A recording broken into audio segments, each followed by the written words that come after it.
بسم اللہ الرحمن الرحیم یا ودود و صلی علی سیدنا محمد و آلہ و صحابہ انکا رحیم ودود۔ السلام علیکم ورحمۃ اللہ وبرکاتہ۔ میں آپ کے سامنے حضور پر نور سلطان العارفین حضرت سلطان باہو رحمۃ اللہ تعالیٰ علیہ کے ابیات پیش کر رہا ہوں، جن کی تشریح حضور پر نور حضرت فضل شاہ صاحب قطب دو عالم المعروف سائیں نور والے آپ نے فرمائی ہے۔ اگر بیان کرنے میں پڑھنے میں کوئی بھول ہو جائے تو میں اس کے لیے پیشگی معافی چاہتا ہوں۔ مرشد من فضل شاہ فاضلی قطب دو عالم بود آں کامل ولی۔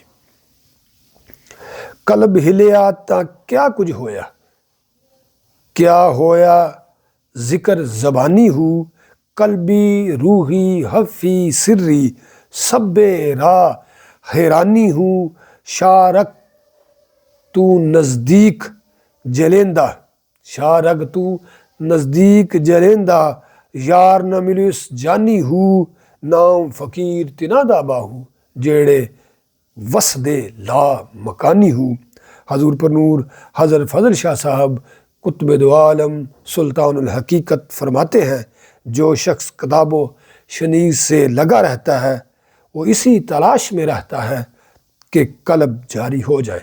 یہ اور فرقوں اور مذاہب میں بھی جاری ہے، وہ قصبی جاری ہوتا ہے۔ جس شخص کا قلب قصبی طور پر جاری ہو وہ دنیا کا اولیاء ہو جاتا ہے۔ دنیا کے متعلق جو وہ کہتا ہے ہونے لگتا ہے، لیکن دین سے دور رہتا ہے۔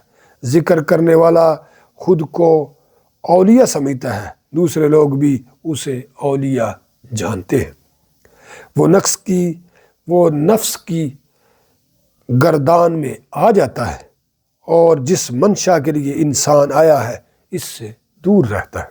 اس مقام پر حضور پر نور حضور نبی کریم صلی اللہ علیہ وآلہ وسلم کا ارشاد عالی ہے کہ مومن اور کافر میں صرف نماز کا فرق ہے۔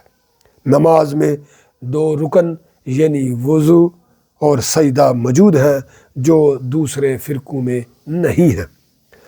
زبانی ذکر کرنے والا ہوا قلب سے ہو یا زبان سے بے حقیقت رہتا ہے، وہ صاحب روح و قلب کے مقام پر بھی بے حقیقت رہتا ہے۔ ذکر حفی اور سری کرنے سے بھی بے حقیقت رہتا ہے، مخصوص سے دور رہتا ہے، اس لیے حیران رہتا ہے، اور حیرانی کے سوا اور کچھ ہاتھ نہیں آتا۔